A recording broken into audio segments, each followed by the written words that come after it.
Hello and welcome everybody to a video that's really, I guess, kind of sort of has been requested ever since I started this channel. I get these questions in the comments, and I've got one last night, so I figured, you know what, let's just do a video on this. And that's just, what are your settings? I'm struggling with the game. How do you get the car to handle whatever, yada yada yada. And I figured I'll give you my advice as a, wise old head of NR2003. Playing this game for 6 or 7 years now. 2019 was almost 7 years ago. So we're here in the garage, in the setup screen, and I'm just going to guide you through whatever it is really that I do. And one thing to keep in mind is that these changes that I'm doing are, I do these for every track. I do these, the same steps, every track, no matter what it is. Whether it's a short track, whether it's a speedway, whether it's fucking Daytona. It don't matter. Before we get into all of the setup screen, we have to look at this, and these are the options, because I want to show you what wheel I'm using. I'm using a Logitech G29, the PlayStation setup, because I have a PlayStation 5, so I can plug and play it, both on my PC and the PS. I have the force feedback enabled. That is all set to 0, and the strength to 95. To 100, really depends. I just ran a race at Hickory, which is a short track, which is a lot of turning, so I lowered it a bit, but usually it's 100%. Somewhere between that, just play around with it, but you want some feedback. I have selected a direct input driver, that's just what the wheel is, and I've calibrated it the way, and I'm going to show it to you. I'm just going to recalibrate. You're going to want to click, when you plug your wheel in for the first time, want to click calibrate. Turn your wheel 360 degrees, well, 180 degrees to the left or the right, really doesn't matter, and then go all the way around again, and then go back to the center. Then you want to press all the pedals down all the way, and you got your steering all signed up. You're gonna want to click steer left. You want to steer left, click the throttle, click the throttle pedal, brake, clutch. I brake with the clutch pedal, just find it easier than with the actual brake pedal.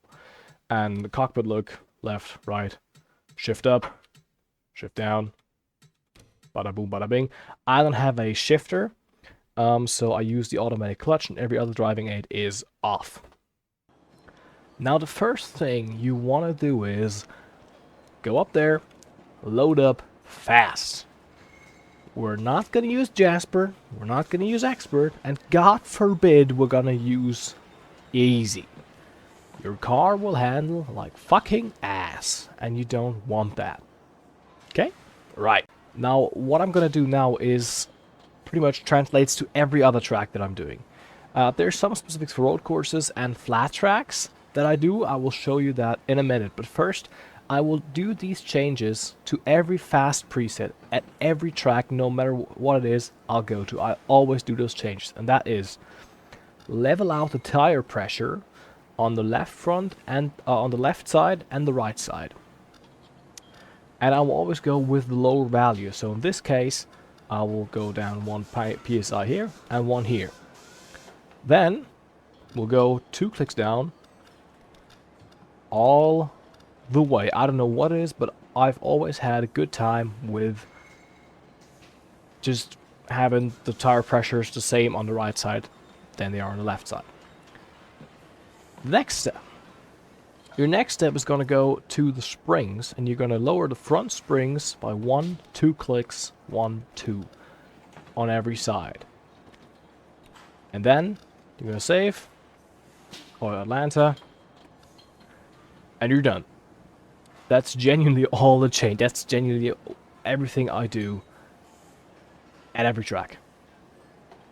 Just a fact. And now we're here on a little demonstration run. I'm just going to show you how the car handles with the changes to the fast setup we just made. And you can really go anywhere. This is the Atlanta 2018 TE version.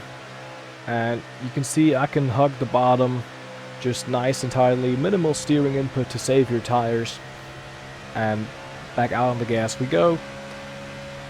Off the throttle for a little bit.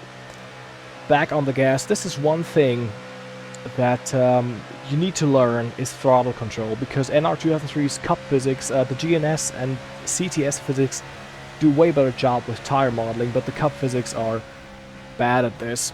And that is that the tires want to be loaded at all times, so you kind of need to have a loose car setup with a soft front end. And by the way we're lowering the front spring weight, essentially, we've made them softer, and this is what the game wants us to do, really, to have a fast handling race car. And you need to learn throttle control, because you need to have some throttle application pretty much all the way around the corner. If you just notice, I'm going to shut up here for a minute.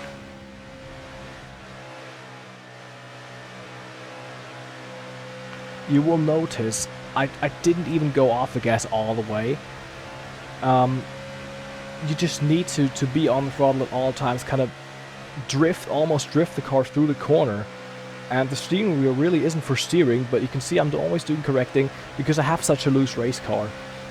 So what you really need to do is you just got to learn how to manage your throttle, and you know how to counteract the looseness of your car that you have set it up, if you set it up the way I do. I just prefer a pointy car, so that's why I have my car naturally set up loose. That's why maybe I'm more comfortable with the NR2003 base cup physics than others may be. If just try CTS physics or tinker with the grip in the .ini file, in the track.ini file. It's fine, everyone does it. If you struggle really with the car's handling and whatnot. But this is just what I like to do, you know. I like a loose car, I like a pointy car, pointy front end, and that's what I achieve with the setup changes that I'm making. And what I just had to learn, and what you need to learn if you want to set your car up the way I do, or if you want to get fast or drive the way I do, learn how to manage your throttle and kind of steer. You have to imagine steering with your throttle first and the steering wheel second. So what I mean by that is just give it some throttle, try to just give it a little nudge, you know, and then counteract the looseness or the car just turning too much through the corner with the steering wheel. And then you're going to be fast. That's really all there is to know. Now, you may have done a couple laps, just as I did, and you found your car to be too loose or too tight. And here's two things you want to do to counteract that. The first thing we're going to do is talk about the tight condition of the car. Your car is just way too tight, it doesn't corner. What you want to do is go down into the weight bias screen and move the wedge down. Take out the wedge, that's what we call that. And that will make the car looser. If that doesn't help, you want to increase the track bar split on the right side, because on the pit stops you can only adjust the right rear track bar. Not the left rear, the right rear. So what you want to do is play with the right rear split. The split is what we call the difference between the height, which is 10 inches on the left rear, and 12 inches on the right rear. So you want to increase that. That will make your car way looser. If the car is way too tight, you don't really want to mess around with the wedge. You just want to go right to the track bar and raise that. The other way around is if your car is too loose, you want to, if it's really just wrecking loose, you can tighten it up, you know, add some wedge. If that doesn't help, lower the track bar. Track bar is for really extreme cases of looseness and tightness, and the wedge is really just minute details to adjust. Now we're here in the garage area for the New Hampshire track, because I want to show you something that I do for the flat tracks, like New Hampshire, like Martinsville, Richmond, Hickory, you name it. If you're into late model stuff or modifieds, there's a lot of flat short tracks. This is what you need to know. First off, we've loaded up the fast setup as we always do. Then we level out the tire pressures. We see 21, 21 on the left sides, 36, 36 on the right sides. 1, 2, 1, 2, 1, 2, 1, 2. Then 1, 2, 1, 2. Oh! It only goes to 450 pounds max. Well, that's fine. But you want to have a split. You want to have the right spring be stiffer than the left front spring. Just as a fact, you may encounter some racetracks where the fast setup will have this spring setup. You then just want to increase that by 1 or maybe 2 clicks. Just play around with it. Really depends on what you like. But you just want to have a split. You want that to be lower and that to be a higher number. Just the fact that just the way it is. I don't know why, it just is. Next thing you want to do is increase the steering ratio. It helps me a little bit. I don't have to jerk the wheel too much. It can wear out your tires quicker. You just gotta play around with it. You know, that's one of the things. You can play around with the steering ratio. What you also want to do is, especially at Martinsville and any other short flat track, increase the track bar split on the right side. Just do it. It helps.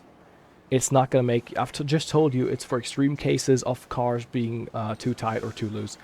On the flat tracks, it just helps you so much around the corner. Trust me, again, I don't know why. I don't know anything about physics. I don't know how to set up a car properly. I just know what to click and what works for me in this game. So just do that. And then, if the car still is too tight, you want to just save those changes you've just made. Yeah, whatever. And if that doesn't help, wait 1-2 clicks backwards, save that, and if that doesn't help, lower the front sway bar. Sway bar is one thing I only really touch on road courses and flat tracks. I don't know what the fuck a sway bar is. I just know that lowering the sway bar will make the car looser, increasing the rear sway bar will make the car looser as well, and the other way around. So increasing front sway bar makes the car tighter, decreasing rear sway bar makes the car tighter. And that's really all you need to know about flat tracks. And that was my setup guide. I hope it helped you in some way. I'm not good with explaining. Just, I guess that's my advice. Just try what I just explained to you. If it doesn't work for you, then go to Reddit. You know, maybe look up some tutorials. Maybe some guys do it differently than what I do. Again, this is just, I told you, I like a pointy car. I like the car to be loose. I like it so I have to counter steer a lot. It's just my driving preference. So if you like a car to handle that way, you may find these changes helpful. If not, then I'm so sorry, but I'm sure you'll find a way to enjoy this game. And if not, it's fine to go into the track.ini file and increase the grip, and it's fine to use driver aids. Just as long as you have fun with it, it doesn't matter. I mean, that's the point of video games, isn't it? To just have fun with them. So, yeah, again, I hope you found this helpful, and, you know, you could take something with that. It's my first recording after Christmas, so hope y'all had a very nice Christmas, spend some time with your families, get some nice presents, and see you next time. Have a good one. Goodbye.